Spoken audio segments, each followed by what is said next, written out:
Le glyphosate est un herbicide et c'est l'herbicide le plus utilisé dans le monde. C'est qu'il agit sur un mécanisme qui est spécifique à la plante. Donc, a priori, c'est un produit phytosanitaire qui est beaucoup moins dangereux que les insecticides, lesquels agissent, tuent les insectes et empoisonnent l'homme par les mêmes mécanismes. Ce produit est vite dégradé dans l'environnement et donc c'est un produit assez miraculeux parce que, je répète, il agit spécifiquement, uniquement sur les plantes par un mécanisme qui est propre aux plantes. Certaines études ont décrit des excès de cancer, notamment le lymphome non-hodgkinien, donc chez des agriculteurs qui avaient utilisé, souvent sans moyen de protection, il faut bien dire, ce produit donc autrefois.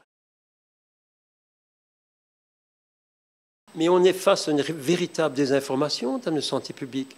Les problèmes, ce ne sont pas les traces infimes, il y en a de moins en moins, ils sont de moins en moins toxiques, de produits phytosanitaires dans notre alimentation. Les vrais problèmes, et c'est lié à la précarité sociale croissante, c'est que les gens, souvent, ne mangent pas assez de fruits et de légumes, souvent ils mangent trop de viande qui sont associées à des produits transformés, qui sont associés à des risques de cancer, je pense à ces charcuteries, à l'excès de viande rouge.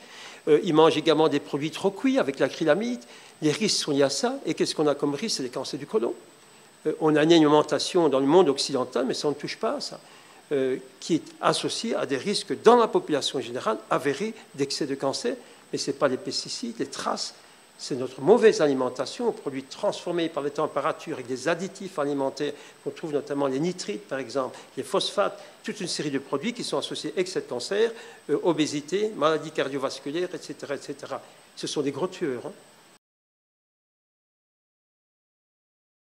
Ce qui est important, c'est de bien évaluer les risques. Et il faut le faire sur une base scientifique. Il faut être extrêmement prudent avec la désinformation qui se répand souvent dans les médias en épinglant tel ou tel produit, en amplifiant les risques. Tout ça est extrêmement dangereux parce que ça détourne l'attention du public des vrais risques sanitaires. Et si je pense à l'alimentation, ils sont bien connus, alimentation déséquilibrée. Donc nous sommes souvent, en termes d'alimentation, nous sommes nos propres gestionnaires des risques. Et nous devons penser à nous nourrir de façon équilibrée, de façon aussi naturelle que possible. Et globalement, il faut aussi songer à l'avenir pour nos enfants. Il faut trouver des alternatives à ces produits phytosanitaires, c'est clair. Il faut identifier les plus dangereux. Ce n'est pas nécessairement le glyphosate. Il y a les néonicotinoïdes qui sont très dangereux, notamment pour les abeilles. Il faut faire ça sur une base scientifique, rationnelle. Et comme beaucoup de scientifiques, je suis un peu inquiet face à la situation, à la dégradation de l'environnement. Et ce n'est pas uniquement, évidemment, les pesticides, face à l'épuisement des ressources naturelles, face à l'explosion démographique dans ce monde, face au changement climatique. Nous avons des défis extrêmement importants. Il faudra faire des choix plus tard. Il faut le faire sur une base scientifique. Il ne faut pas rejeter la science.